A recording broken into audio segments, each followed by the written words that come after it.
Good morning class. I am your English teacher. We learn about future perfect tense. Part of affirmative sentence. ठीक है? आज हम पढ़ेंगे future perfect tense का affirmative sentence. ठीक है? सबसे पहले इसका पहचान बता देंगे. मैं बताऊंगी सबसे पहले इसका पहचान क्या होता है? कितने लोगों को पता है? बस एक लोग को. और आदित्य पता है? आदित्य आप बताओ. चुका होगा, चुकी होगी. देखो जब परफेक्ट आएगा तो आपका चुका चुका लगता है. ठीक है? चुका होगा, चुकी होगी,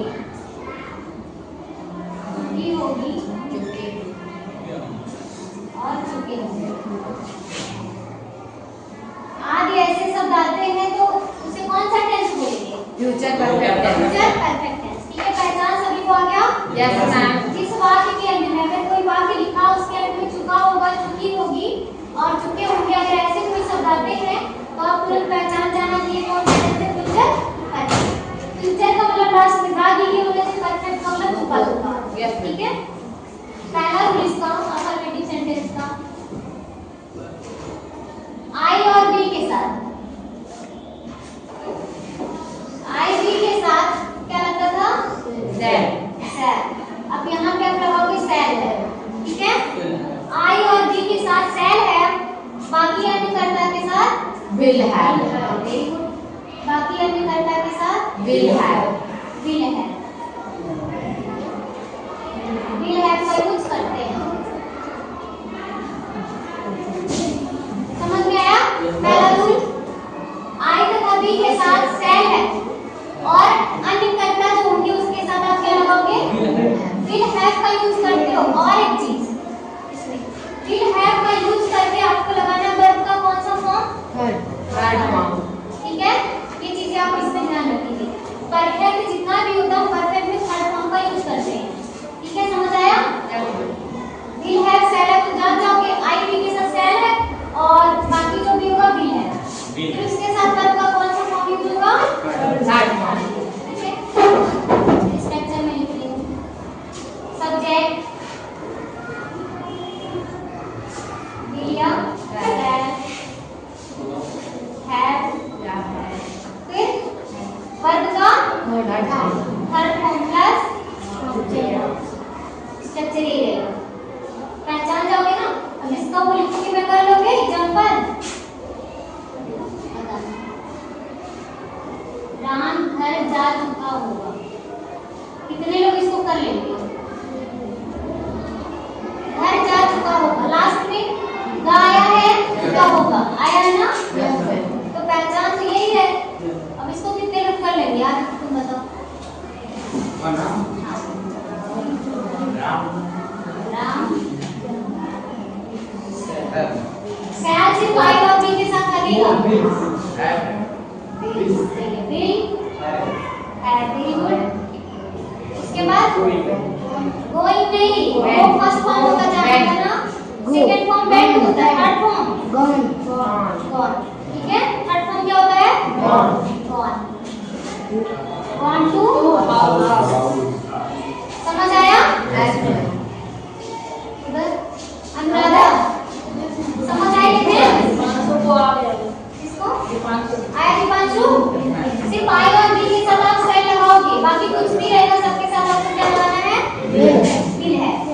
और अगर चुका चुका रहेगा तो आप याद रखो कि थर्ड फॉर्म लगाएंगे. ठीक है? नेक्स्ट नेगेटिव सेंटेंस समझाते हैं.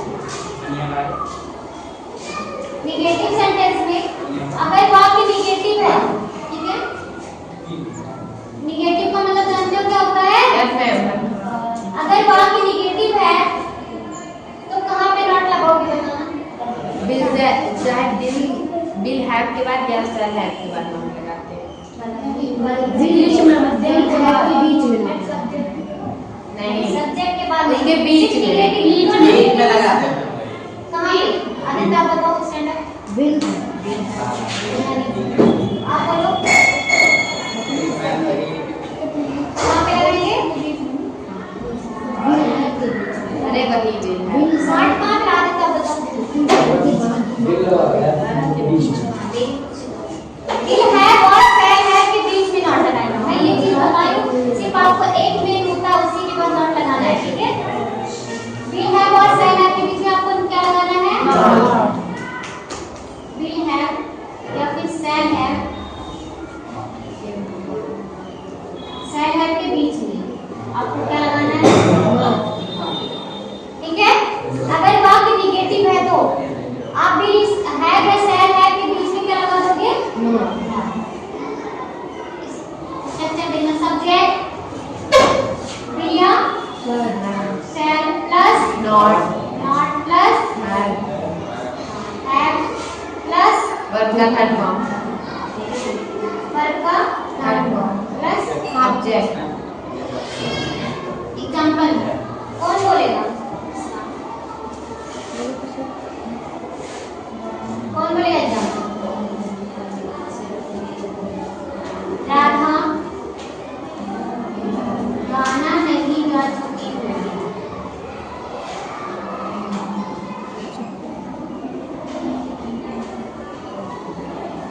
राधा गाना नहीं गा चुकी होगी। वाक्य निगेटिव है? यस मैम, कैसे पता? क्योंकि नॉट आया नहीं आया। नहीं आया ना। पहचान वही है फ्यूचर परफेक्ट का। यस मैम, तो यही यूज होगा। सबसे पहले अपना सब्जेक्ट क्या है? राधा।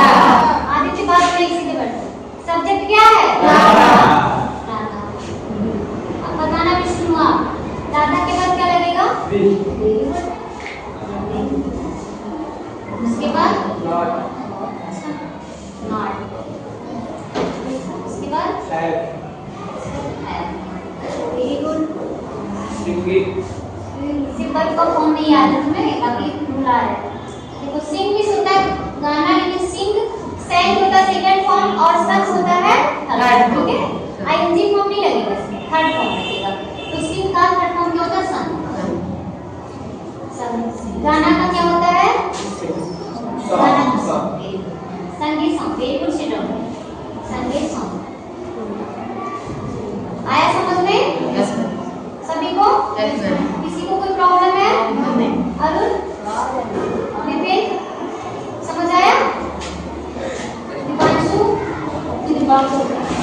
और गर्ल्स में सभी को आया समझ में? रूल आप लोग लिख लोगे ना, पहचान सबसे पहले लिखना है। पहचान एक बार ध्यान से सुनना। जिस वाक्य के अंत में चुका होगा, चुकी होगी, चुके होंगे, अगर आज ऐसे कोई शब्द आते हैं उसे फ्यूचर परफेक्ट टेंस कहते हैं, ठीक है। पहला लिखोगे आप लोग अफर्मेटिव सेंटेंस आई बी के साथ, शैल हैव और अन्य कर्ता के साथ विल हैव का प्रयोग करके वर्ब का थर्ड फॉर्म लगाते हैं। ये स्ट्रक्चर लिखोगे एग्जांपल। उसके बाद नेक्स्ट निगेटिव का, अगर वाक्य निगेटिव है तो विल हैव या शैल हैव के बीच में नॉट लगा देते हैं। बस इतना ही लिखना है, ठीक है। हो जाएगा सभी का? Okay, thank you class.